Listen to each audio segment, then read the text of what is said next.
What's up guys, and welcome back to Pokemon Sun and Moon video, and today we are going to have a short video talking about the possible origins of Type Null, the very mysterious new Pokemon. So we have Type Null of course, and really what we're told about it isn't a huge amount. I mean, it's not a huge amount, but it is. We still get some decent information about what it is, what it's for. Obviously it's a normal type, which sort of is a bit weird, but it is the synthetic Pokemon which is the important bit here. Synthetic indicating that it was actually made, it's a man-made Pokemon, and it was synthesized, so it wasn't like Mewtwo where it was cloned, it was synthesized from DNA possibly of other Pokemon, or maybe stitched together. Other stuff we know about it is that it was created to complete a certain mission. There was need of a Pokemon powerful enough to rival those Pokemon often spoken of in mythology. It basically needed to be powerful enough to defeat legendary Pokemon. So obviously the people who ever made this needed it to be a strong Pokemon to be able to defeat legendaries. Who made it? Well, we have the Aether Foundation in the Alola region. They seem like good guys at the moment, but we have our suspicions about them, so it might turn out that they are actually the ones who created Type Null in the first place. In the games we see actually Gladion use it as one of the battles, so it's possible that he is related to Aether Foundation. That's completely of a different video though, and that's possibly where he got it from, or it could be just another sort of, they won't actually reveal the pure origins of it, it'll just be a Pokemon that was made. But what, obviously it was synthesized, but what was it synthesized from? We can see many different basically parts of Pokemon on its design. You can see obviously it has claws, it has paws, it has a tail like this, like a fish, and it has this weird mask as well. The mask is actually a piece of equipment designed to control its latent powers. So it's also extremely heavy, so it serves to hinder its agility. So basically the mask is like a nullifier. It makes it, or it's Type Null basically. It makes it, weakens it basically, so it stops it from actually destroying people. Maybe it's a way to control it as well. So obviously we're not going to see its full potential in the games, unless of course the mask is taken off, because of course the mask is nullifying, the mask is weakening its power. So the question is, what Pokemon were actually used to create this? Now you could say it was just a mix of Pokemon DNA, but if we get a closer look, we can pick out some particular features or particular sections of Type Null's body. First up, of course, we have its front paws, front claws, whatever you want to call them, which are basically green, green legs with talons on the end, with two in the front, one in the back, claw-wise. That's one section we can look at.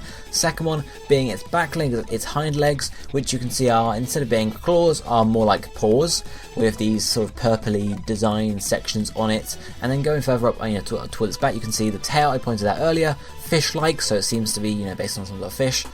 Looks similar to a Gyarados tail almost, with a bit of steel put on. But then also, obviously the other section of his body, obviously the main body is just black, there's nothing too special there. And then we have the sort of a grey section covered by the mask, so maybe its head would be grey as well, but you have all these grey design stuff, and obviously the mask, which is a browny colour. What full colours are possibly contained in there? Well, we have of course green on the front, blue for its tail, brown on its head, and then purple. Yes, I know you guys might know where I'm going with this, but he may, or Type Null may have been synthesized from the starters and Rockruff.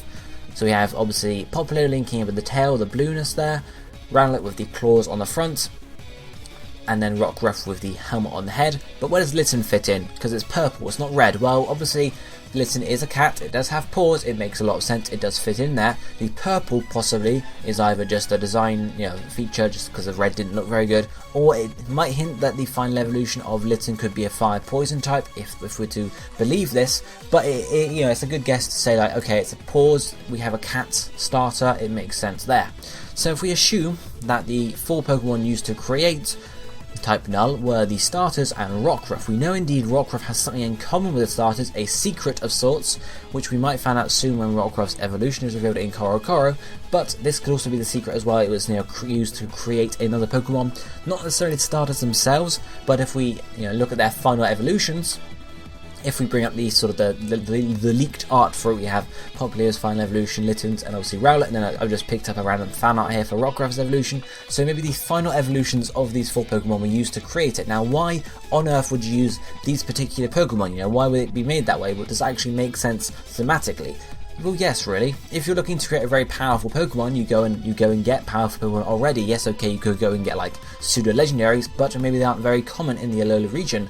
We know of, I'm guessing, if you think about every region, everyone always thinks of the starters. You always know about the starters for each region, so it makes sense that if the Foundation, if of course they were the ones that actually created a type Null, if they needed some powerful Pokemon, they might have thought, well, the final evolutions of each of these, so it would make sense in that way. So that's one possibility. And Rockruff, why is he used? It's just possibly a coincidence, or again, it might be because Rockruff's final evolution is particularly powerful. Who knows? So it's possible that these guys are the ones that were used to create type Null, and that might come out later down the storyline, or it could just be a sort of an off-the-cuff thing, a very secretive thing. In terms of actually what the parts of the body link in, well, of course, Rowlet you can see already, or Rowlet and Rowlet's final evolution, they both have claws, so it makes sense. You know, they don't necessarily have green claws, but the green is linking to the typing, and the claws is linking to its design as an owl. Litten, we've already spoken about the paws on the cat. And then, of course, Popplio is a bit different. We know, we assume Popplio's final evolution art you can see here is real. There is no fin similar to this, but it could be a similar dealio to Litten, or to the mix of the two. It's blue, it's a link to it, but it's not necessarily taken straight from the design, straight from the Pokemon itself. It could just be DNA mixed in.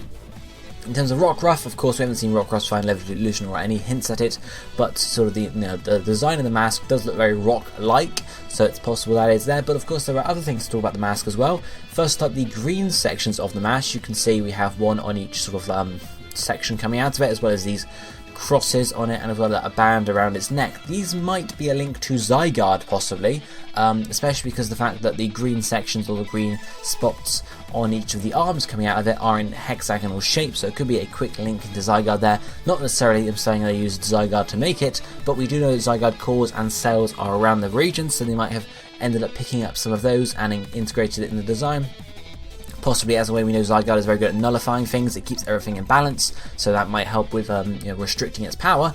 But we also need to talk about the legs themselves. They have a very similar design to Arceus's rings, or the ring around Arceus's mid area. You can see on Arceus you have the golden rings that come out. We have four arms basically, and then each pair of them are connected by these two other arcs. Obviously, you can see here type Null doesn't have the arcs, but it does have the four arms. They do look quite similar, and of course it could be a way of saying maybe it was designed to kill Arceus, or to defeat Arceus, or maybe there were Arceus-like, I should say Arceus, not Arceus, maybe there were Arceus-like parts put into its design. Again, it could just be design choices that might actually be sort of how it's designed, how it is in the game. But what I want to know is, what do you guys think? Is type Null a combination of these final starter evolutions and a Rockruff, or do you think it's going to just be it's not intended to be read like that, it's just meant to be a combination of loads of different Pokemon, they've just chosen water, grass and fire to link in that way? Let me know your thoughts on this down below in the comment section, guys, and if you enjoyed the video, be sure to hit the like button. But for now, this is it for me for today. I'll be seeing you next time. Thank you for watching. Goodbye, my friends.